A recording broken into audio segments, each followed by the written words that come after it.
Les fêtes sont belles et bien présentes sur le marché de Bernay avec Christophe et Maxime qui vous proposent de bons produits. C'est l'escapade gourmande. Voilà, l'escapade gourmande.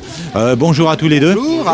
Alors les fêtes approchent à grands pas et ça se voit. Oui. Vous proposez quoi sur ce marché? Alors donc je fais du foie gras de canard en deux façons. Je fais du 250 grammes et du 500 grammes. Donc il est cuit sous vide, en cuisson lente.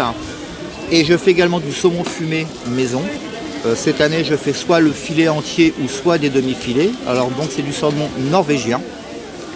Et donc le fait de le mettre sous vide, bien entendu, c'est au niveau de la conservation, je peux le conserver beaucoup plus longtemps que si toutefois il y avait simplement qu'un film dessus.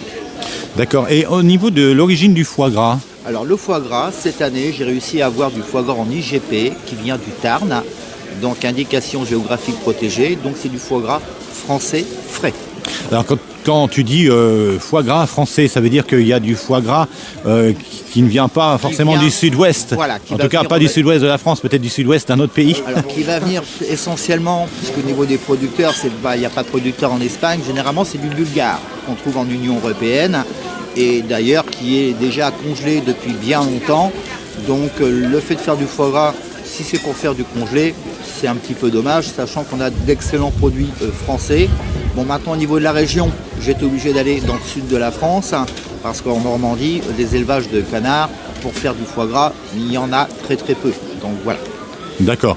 Donc ça veut dire que petit à petit, le foie gras bulgare grappille sur notre territoire. Alors il a toujours grappillé, sachant que il n'y a pas que le bulgare, il y a aussi en Ukraine, mais bon, à l'heure actuelle, c'est pas possible, tout a été pratiquement détruit, je pense. Donc il y a essentiellement que la Bulgarie, et au niveau de la matière première, bien entendu, parce qu'il faut bien les gaver, ces petits canards, donc essentiellement le blé ou quoi que ce soit venait essentiellement d'Ukraine. Alors quand tu parles de canard, j'avais dans l'esprit plutôt le lois. Alors, je sais que dans le coin, il y a une dame qui fait de l'élevage d'oies. Maintenant, le foie gras d'oie est beaucoup plus complexe et en plus, il coûte beaucoup plus cher parce qu'il y a beaucoup plus de travail également. Mais au niveau texture, il est beaucoup plus crémeux. Mais je sais qu'il y en a un qui est à proximité, dans le coin de Beauménil, je crois. Et elle en fait déjà depuis de nombreuses années. Mais le plus répandu, je dirais que sur le marché, le foie gras d'oie représente à peu près que 10% et généralement c'est 90% au niveau du canard. Donc on va faire un zoom sur tes produits. Hein. Voilà, de très très belles pièces. Donc là, il y a les filets entiers. Voilà.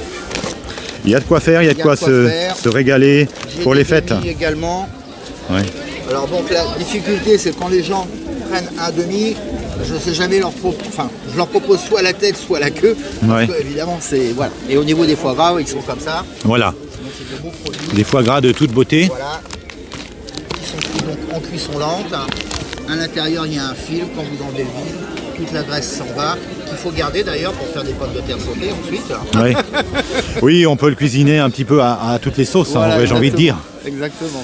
C'est ton métier, Christophe. Hein. Oui, c'est mon métier depuis 40 ans. Donc, tu as toujours été dans la restauration? Toujours dans la restauration. Une passion, un métier et une passion. Un métier et une passion. Si on n'est pas passionné à être dans la restauration, il faut mieux changer et puis faire autre chose parce que on ne fait ce métier-là que si on est passionné au niveau culinaire. Quoi. Et Maxime prend le flambeau après? Alors le flambeau peut-être, la cuisine c'est vrai que ça m'a toujours intéressé. Je ne fais pas partie de ce domaine pour l'instant, mais c'est vrai que si jamais pour aider, je serai toujours là et disponible. Merci infiniment à vous deux. On rappelle que votre entreprise c'est l'Escapade Gourmande, que vous êtes une entreprise locale, voilà, à Menneval. Tout à fait.